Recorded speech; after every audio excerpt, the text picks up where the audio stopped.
Because there has never been a president that hasn't been the president before he was the president. Let me put it that way.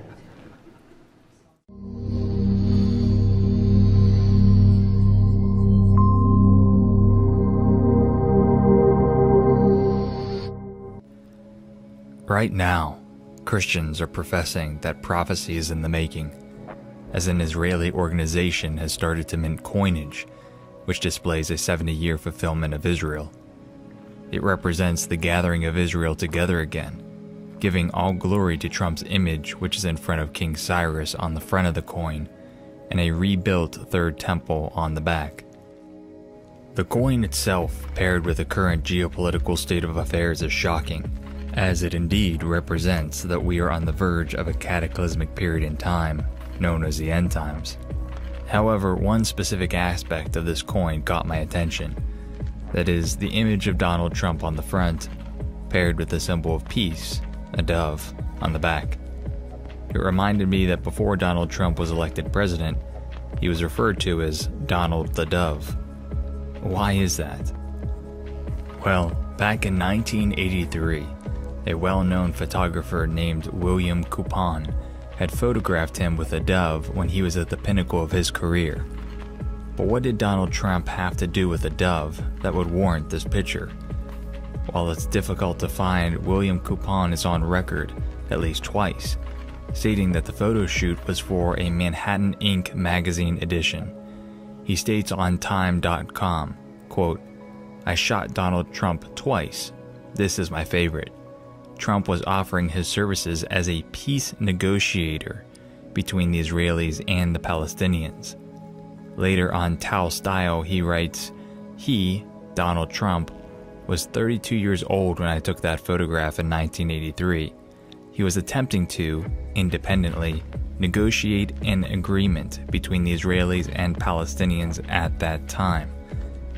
So when the news first broke in the Trump presidency that he would try to attempt Middle East peace, it took many by surprise. Many thought that this was Trump being flamboyant, that he would, even recklessly, display how he is the chief negotiator by trying to tackle Middle East peace. However, many do not realize that this has been on Trump's mind for a very, very long time. Over 35 years, to be exact. While many think that Trump happened to grab the presidency by happenstance, just due to a cascade of events in the geopolitical sphere, many peculiar things tell us otherwise. For one, there has been some predictive programming of a Trump presidency via cartoons, as with the Simpsons episode in 2000 called Bart to the Future, or this eerily accurate heavy metal cartoon called The Wall by Peter Cooper from July 1990, which even foretells of a Trump wall. But even more disturbing is Trump's direct integration with the White House back in the early 1980s, which relates back to the photo of the dove I showed before. The photo was used in this Manhattan Inc. magazine edition entitled Donald Trump's Ultimate Deal. In this magazine, Donald tells us how he can solve nuclear arms proliferation across the world. What's shocking about this article, as I mentioned prior, is that Trump states that he has been in close talks with the White House ever since the early 80s, as well as his plan with which he would disarm the world. In referencing to his intertwining with the White House, he states, "I'm dealing at a very high level on this," he said, with people in Washington, in the White House.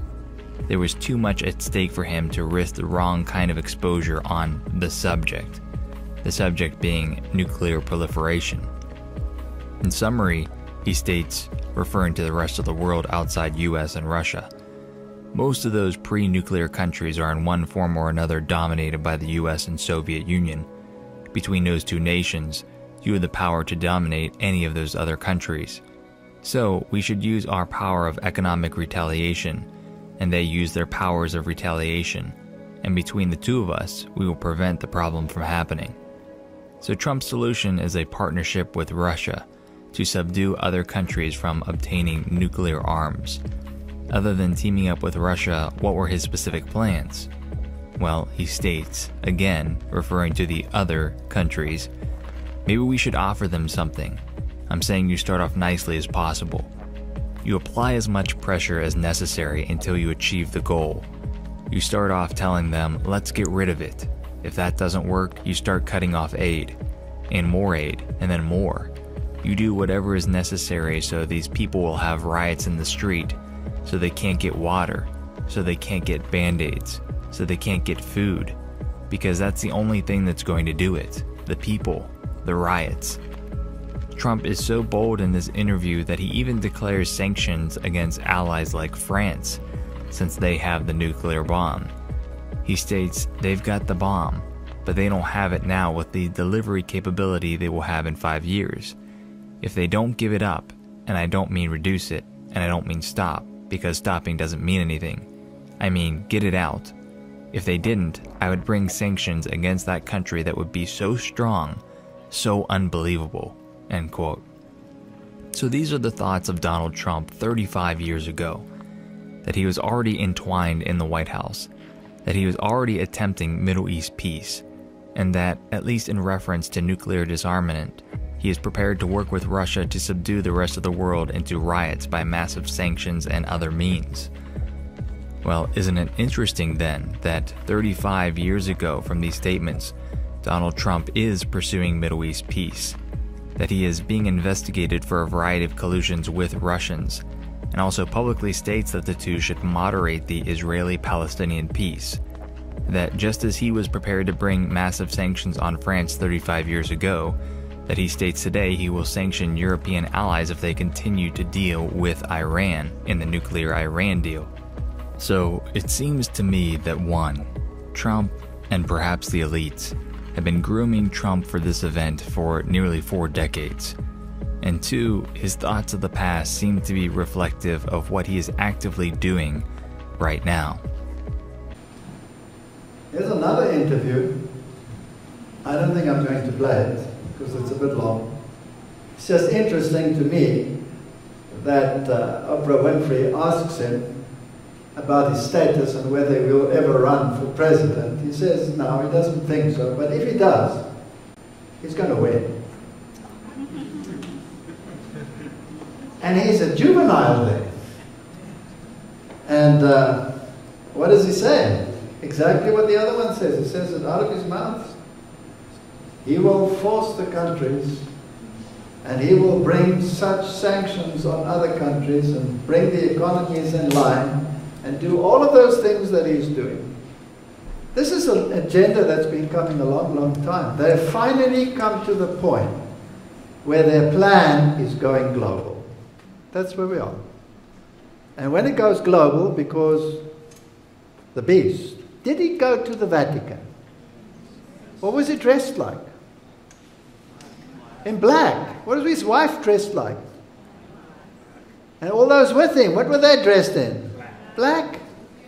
This is a game.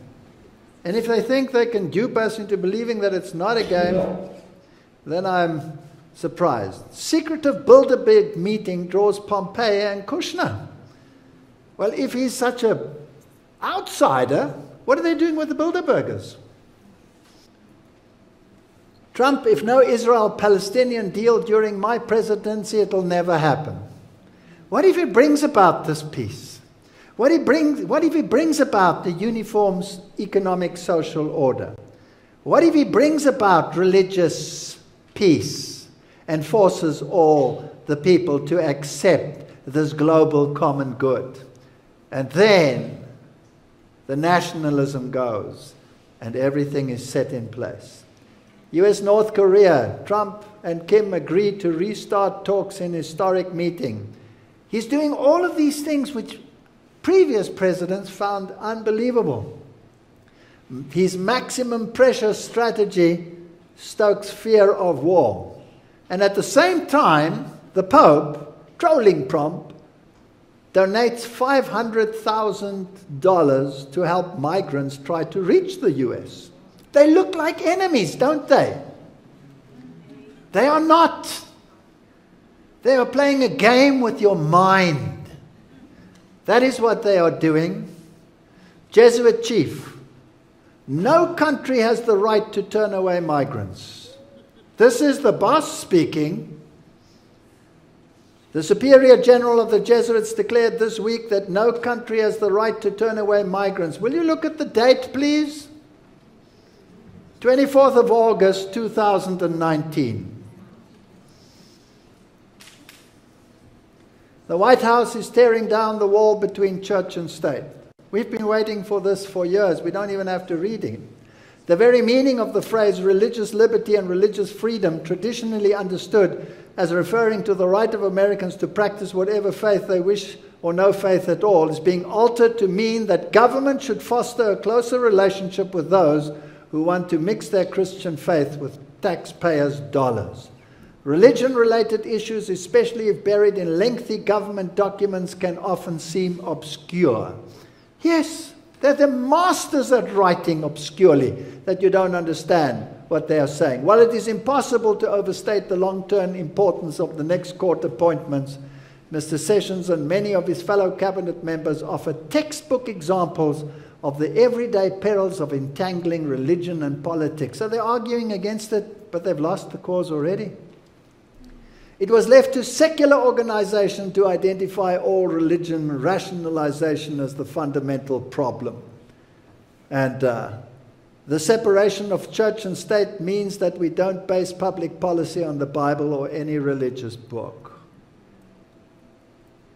So the wall of separation is coming down. We don't have to read it all. Here's an interesting one. Jeff Sessions announces a religious liberty task force to combat dangerous secularism. So they have organizations in place to make sure that you adhere to the common good. We have gotten to the point, he said, where courts have held that morality cannot be a basis for law, where ministers are fearful to affirm, as they understand it, Holy Writ from the pulpit, and where one group can actively target religious group by labeling them hate group on the basis of their sincerely held religious beliefs. You may have your religious beliefs. We're going to see to it, provided they comply to the common good. What if the common good says you must go to church on Sunday? What then? Religious liberty definitions have been expanding over the years. Jesuit to remain as House Chaplain in the new Congress. So this is the House Chaplain of the Democrats. He's a Jesuit. And what is he? He's a liberal Jesuit. The Jesuit who former Speaker of the House, Representative Paul Ryan, sought to oust. He's a liberal. What does he stand for? He's pro-LGBT. His other Jesuit friends are anti. And yet they swear a common oath. Does that make any sense? How can one propagate one issue and the other one propagate against it? This is Hegelian dialectic. This is exactly what it is. They are making fools of society. Rise of the religious left. DNC hires faith outreach director to address the party's God problem. You see, they've now been so anti-God that something has to be done. God has to be incorporated. Otherwise, they're going to be history.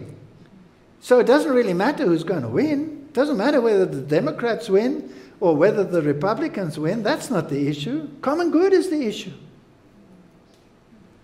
Rise of the religious left. DNC hires faith outreach, just another source to show that it's not a flash in the pan.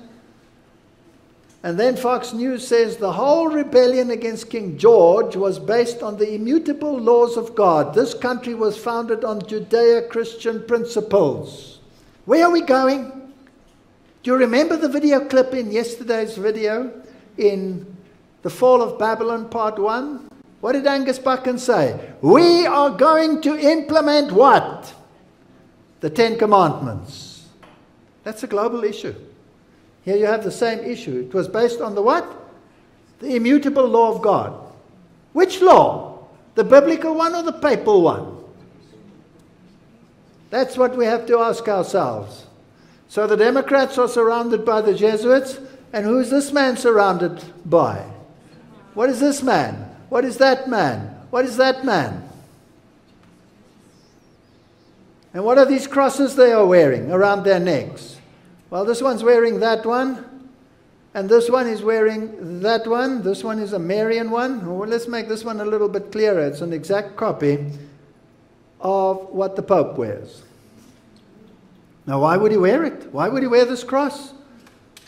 With a man standing like this, who happens to be a Cyrus. Well, let's have a look at the Scottish Rite Journal, 33 degrees Scottish Rite Journal.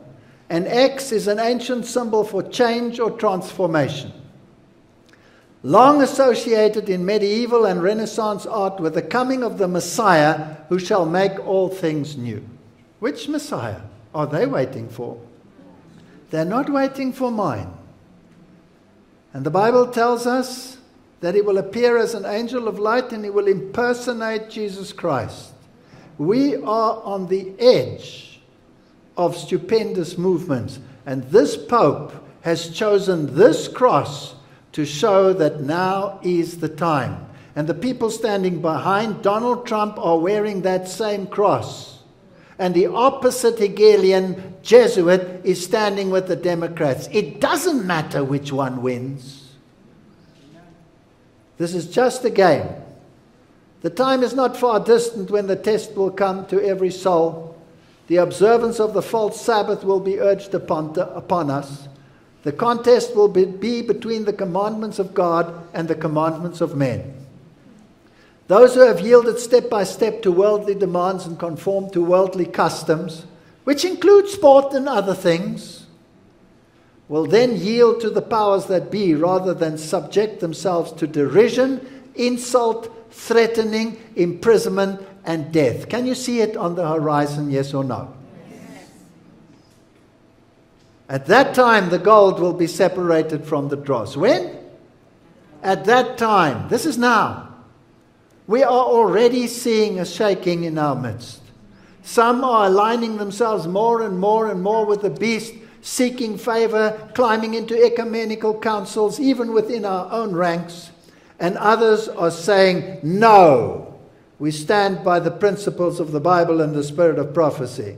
It's going to come to a clash, and it's going to be ugly. Even from within, it's going to be ugly. At that time, the gold will be separated from the dross. Many a star that will have been admired for its brilliance will then go out in darkness. Those who have assumed the ornaments of the sanctuary but are not clothed with Christ's righteousness will then appear in the shame of their own nakedness. Trial and persecution will come to all who, in obedience to the word of God, refuse to worship the false Sabbath. It's not only an issue of the day, it's an issue of authority. Who is the authority in your life? Is it God and the Bible, or is it the Pope and his tradition? Force is the last resort of every false religion. At first it tries attraction, as the king of Babylon, brainwashing, mind control. Tried the power of music and outward show. If these attractions invented by men inspired by Satan failed to make men worship the image, the hungry flames of the furnace were ready to consume them. I was fascinated when Theresa May, while she was still Prime Minister of England, said that human rights do not apply to those who are religiously intolerant. Excuse me, that means you can just get rid of them. You don't have the right to life then. The paper